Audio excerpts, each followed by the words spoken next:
आजकल जहाँ देखो ग्रुप की बहुत चर्चा हो रही है। यूट्यूब, फेसबुक, इंस्टाग्राम, जहाँ पर भी आप देखेंगे ग्रुप की चर्चा जोर शोर से हो रही है। बस इसीलिए सोचा कि आज हम भी देखें कि इस एआई ग्रुप के बाबा साहेब के बारे में विचार क्या हैं। जय भीम, नमो बुद्धाय। ग्रुप से सबसे पहले सवाल हमने ये पूछा कि प्लीज़ बताएं कि बाबा साहेब ने ऐसे कौन से काम किए जिस कारण हम महिलाओं के लिए वे महान हैं। इस पर ग्रुप का जवाब था, बाबा साहेब यानी कि डॉक्टर भीमराव अंबेडकर भारत के उन महान व्यक्तियों में से एक हैं जिन्होंने महिलाओं के अधिकारों और उनकी बेहतरी के लिए कई महत्वपूर्ण कार्य किए। उनके योगदान के कारण ही आज महिलाएं समाज में सम्मान और समानता की दिशा में आगे बढ़ पाई हैं। आपके सवाल का जवाब हिंदी में दे रहा हूं, जैसा आपने पूछा है। पहले नंबर पे है संविधान के माध्यम से समानता की नींव। बाबा साहेब भारत के संविधान के प्रमुख निर्माता थे। उन्होंने संविधान में महिलाओं को पुरुषों के बराबर अधिकार दिलाने का प्रावधान किया। अनुच्छेद 14 में समानता का अधिकार दिया। अनुच्छेद 15 में भेदभाव के खिलाफ अधिकार दिए और अनुच्छेद 16 में नौकरी के समान अवसर जैसे नियमों से महिलाओं को कानूनी रूप से सशक्त बनाया। दूसरे नंबर पर हिंदू कोड बिल का प्रयास किया। बाबा साहेब ने हिंदू कोड बिल प्रस्तावित किया जिसमें महिलाओं को संपत्ति में अधिकार, तलाक का अधिकार और पुनर्विवाह की स्वतंत्रता जैसे सुधार शामिल थे। हालांकि उस समय यह बिल पूरी तरह से लागू नहीं हो सका, लेकिन इसने महिलाओं के अधिकारों की लड़ाई को मजबूत नींव दी। तीसरे नंबर पर शिक्षा पर जोर। बाबा साहेब का मानना था कि शिक्षा ही समाज को बदल सकती है। उन्होंने महिलाओं की शिक्षा को बढ़ावा दिया क्योंकि उनका विचार था कि शिक्षित महिला अपने अधिकारों के प्रति जागरूक होगी और समाज में अपनी स्थिति सुधार सकेगी। चौथे नंबर पे है दलित और शोषित महिलाओं की आवाज़। बाबा साहेब ने विशेष रूप से दलित और शोषित वर्ग की महिलाओं के उत्थान के लिए काम किया। इस समय इन महिलाओं को दोहरी मार झेलनी पड़ती थी, जाति और लिंग भेदभाव। उन्होंने इनके लिए सामाजिक न्याय की लड़ाई लड़ी। पांचवें नंबर पर सामाजिक सुधार और जागरूकता। बाबा साहेब ने सती प्रथा, बाल विवाह और विधवा उत्पीड़न जैसी कुप्रथाओं के खिलाफ आवाज उठाई। वे चाहते थे कि महिलाएं इन बंधनों से मुक्त हों और आत्मनिर्भर बने। उनके ये प्रयास आज भी महिलाओं के लिए प्रेरणा है। बाबा साहेब का मानना था कि समाज की प्रगति तभी संभव है जब उसकी आधी आबादी यानी कि महिलाएं सशक्त और स्वतंत्र हों। इसीलिए वे महिलाओं के लिए महान जाने जाते हैं। इसके बाद ग्रुप ने हमसे पूछा, क्या आप उनके किसी खास कार्य के बारे में और जानना चाहेंगी? हाँ कहने के बाद ग्रुप ने आगे जवाब दिया, जी बहुत अच्छा। आपने पूछा कि बाबा साहेब के कार्यों में से किसी खास के बारे में और जानना चाहती हैं, तो मैं आपको उनके हिंदू कोड बिल के प्रयास के बारे में विस्तार से बताती हूँ, क्योंकि यह महिलाओं के लिए उनके सबसे क्रांतिकारी योगदानों में से एक था। हिंदू कोड बिल और महिलाओं के लिए इसका महत्व। बाबा साहेब ने 1940 और 1950 के दशक में हिंदू कोड बिल को प्रस्तावित किया। जब वे भारत के पहले कानून मंत्री थे, उस समय हिंदू समाज में महिलाओं की स्थिति बहुत ही दयनीय थी। उन्हें संपत्ति में कोई अधिकार नहीं था, शादी के बाद उनके पास कोई स्वतंत्रता नहीं थी और विधवा होने पर उन्हें अमानवीय व्यवहार सहना पड़ता था। बाबा साहेब ने इसे बदलने की ठानी। इस बिल में कई ऐसे प्रावधान थे जो महिलाओं को सशक्त बनाने के लिए बनाए गए थे। पहले नंबर पे था संपत्ति में बराबरी का अधिकार। उस समय हिंदू महिलाओं को अपने पति या फिर पिता की संपत्ति में कोई अधिकार नहीं मिलता था।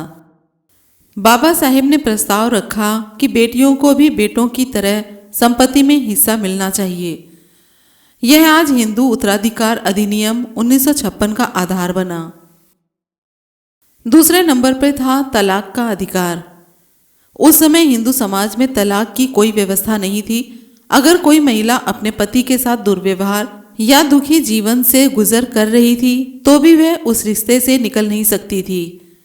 बाबा साहेब ने महिलाओं को तलाक लेने का अधिकार देने की बात की ताकि वे अपनी मर्जी से जीवन जी सकें। तीसरे नंबर पर था पुनर्विवाह की स्वतंत्रता। विधवाओं को समाज में हेय दृष्टि से देखा जाता था और उन्हें दोबारा शादी करने की इजाजत नहीं थी। बाबा साहेब ने इस बिल के जरिए विधवाओं को पुनर्विवाह का अधिकार देने की वकालत की ताकि वे अपनी जिंदगी नए सिरे से शुरू कर सकें। और चौथे नंबर पर था एक पत्नीत्व को लागू करना। उस समय पुरुष कई शादियां कर सकते थे, लेकिन महिलाओं पर सख्त पाबंदियां थी। बाबा साहेब ने कहा कि शादी में पुरुष और महिला दोनों के लिए एक समान नियम होना चाहिए और बहुपत्नीत्व पर रोक लगनी चाहिए। विरोध और उनकी दृढ़ता। हिंदू कोड बिल का बहुत विरोध हुआ। कई रूढ़िवादी लोगों ने इसे हिंदू संस्कृति के खिलाफ बताया। इस विरोध के कारण बिल उस समय पूरी तरह पास नहीं हो सका और बाबा साहेब ने इसके चलते कानून मंत्री के पद से भी इस्तीफा दे दिया। लेकिन उनकी यह लड़ाई बाद में सफल हुई और 1955-56 में इसे अलग अलग कानूनों जैसे हिंदू विवाह अधिनियम, हिंदू उत्तराधिकारी अधिनियम के रूप में लागू किया गया। महिलाओं के लिए इसका प्रभाव।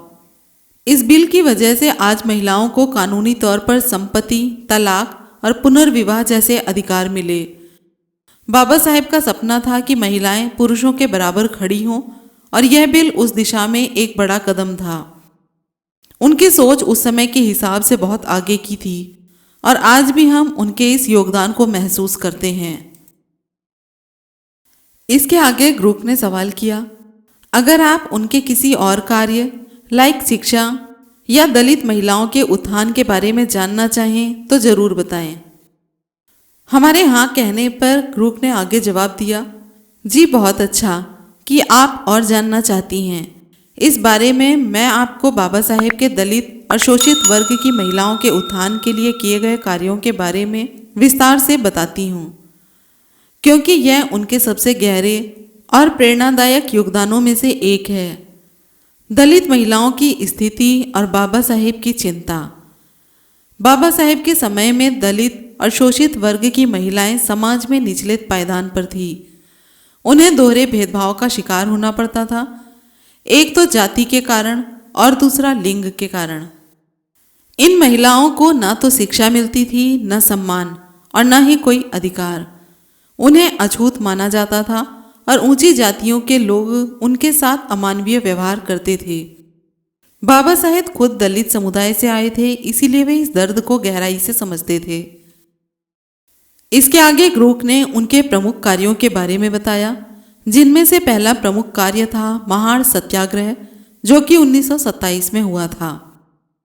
बाबा साहेब ने महाड़ में सार्वजनिक पानी के टैंक यानी कि चवदार तालाब से दलितों को पानी पीने का अधिकार दिलाने के लिए सत्याग्रह किया।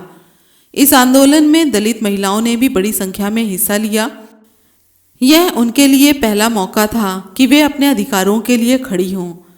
बाबा साहेब ने इस मौके पर महिलाओं को प्रोत्साहित किया कि वे भी पुरुषों के साथ कंधे से कंधा मिलाकर लड़ें। इससे दलित महिलाओं में आत्मविश्वास जगा कि वे भी बदलाव का हिस्सा बन सकती हैं। दूसरा था शिक्षा के लिए प्रेरणा। बाबा साहेब का मानना था कि शिक्षा ही वह हथियार है जो दलित महिलाओं को गुलामी और शोषण से मुक्त करा सकता है। उन्होंने दलित समुदाय की लड़कियों को पढ़ने लिखने के लिए प्रेरित किया। वे कहते थे, मैं किसी समुदाय की प्रगति को इस आधार पर मापता हूँ कि उसकी महिलाओं ने कितनी तरक्की की है। उनकी इस सोच ने कई दलित महिलाओं को स्कूल जाने और आत्मनिर्भर बनने की हिम्मत दी। तीसरा था मंदिर प्रवेश आंदोलन। बाबा साहेब ने दलितों को मंदिरों में प्रवेश का अधिकार दिलाने के लिए कई आंदोलन किए, जैसे कि नासिक का कालाराम मंदिर सत्याग्रह, जो कि 1930 में हुआ। इन आंदोलनों में दलित महिलाएं भी शामिल हुई।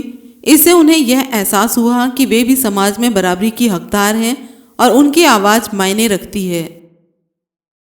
चौथा था सामाजिक जागरूकता और संगठन।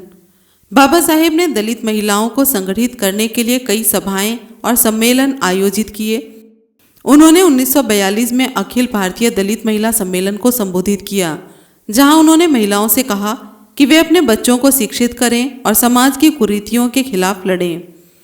यह पहली बार था जब दलित महिलाओं को एक मंच मिला जहां उनकी बात सुनी गई। 5वां था संविधान में संरक्षण। संविधान बनाते समय बाबा साहेब ने यह सुनिश्चित किया कि दलित और शोषित वर्ग की महिलाओं को भी बराबरी का हक मिले।